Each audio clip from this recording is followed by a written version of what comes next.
All right, so today we are going to finish up with 10A.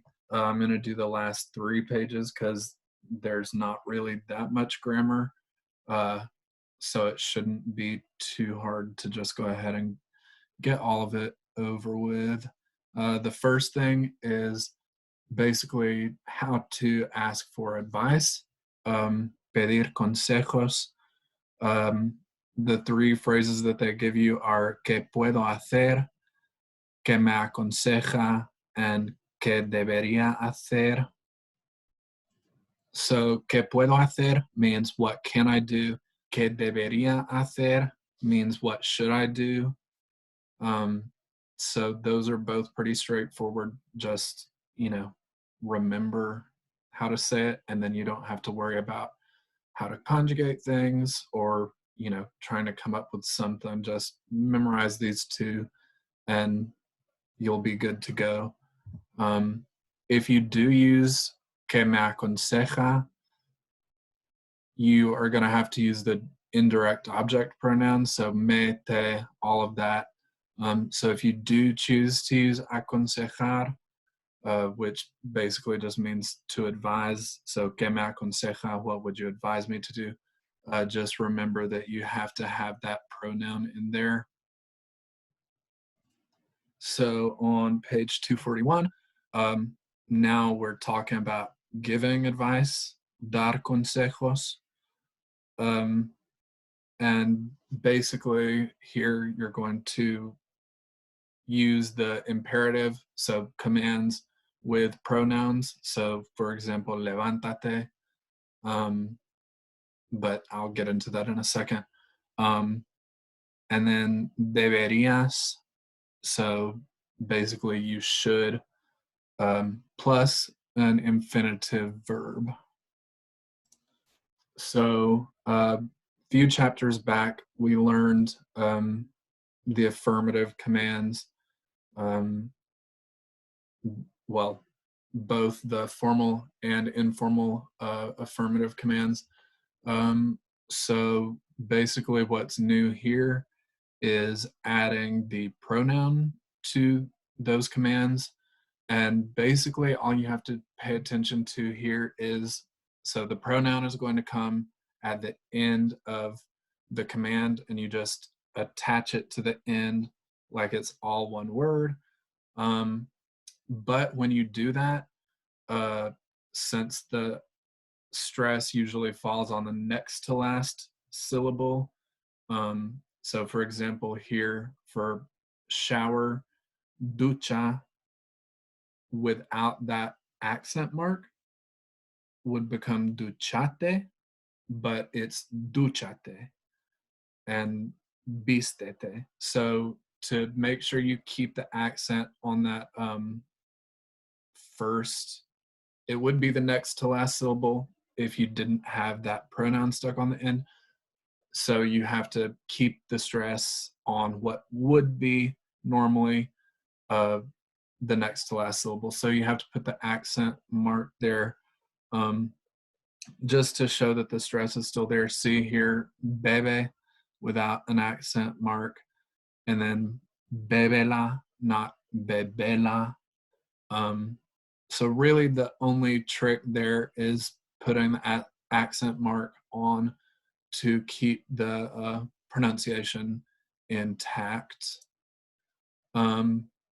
Also, if you don't use a command, you can use deberías plus a verb, or if you're being formal using usted, you use debería plus an infinitive. So that's pretty straightforward. It just means you should or you must or you have to.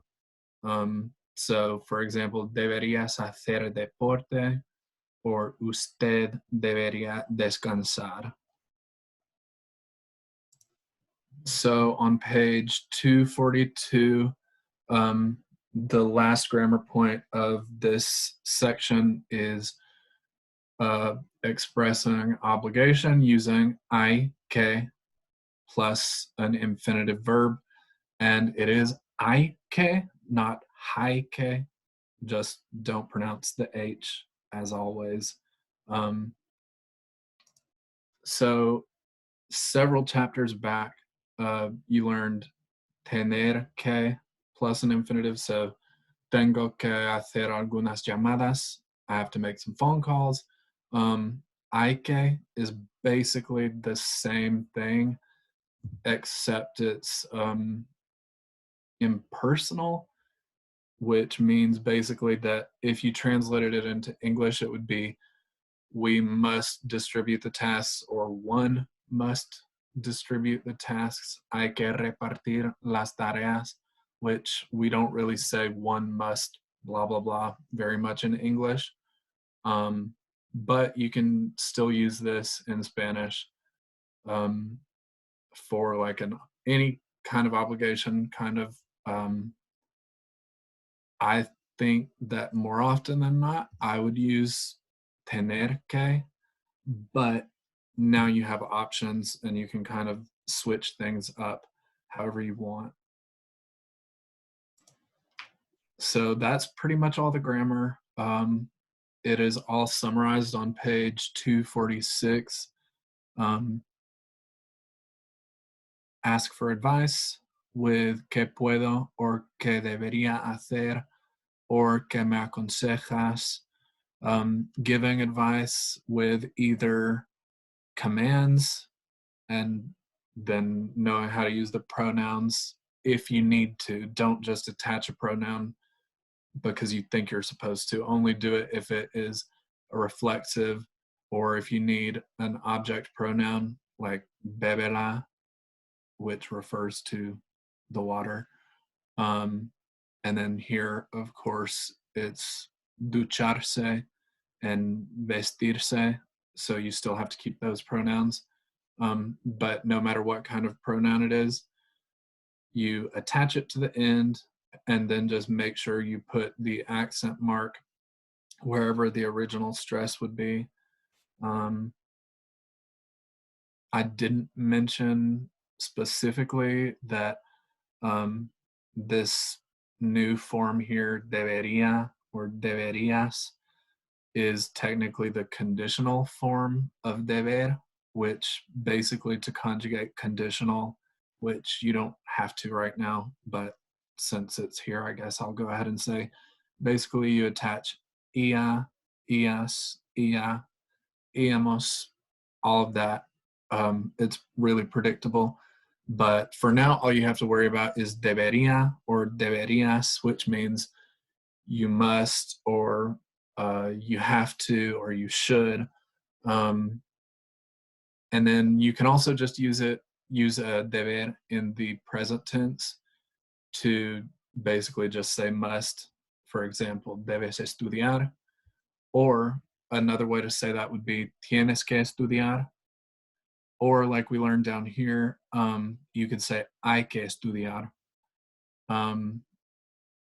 Again, hay que is more like an impersonal thing. So instead of saying tienes que estudiar or tienes que hacer llamadas, hay que hacer llamadas would be we have to make some phone calls, or one must make some phone calls. So it's a little different. It means basically one must or one has to. But you can use tener que or hay que. Just remember, don't conjugate the verb after que. It's just the infinitive every single time. So the last thing is, I was just going to remind you that basically everything else for the class is due on the 28th. So that includes the next oral evaluation and the written evaluation and the VHL homework.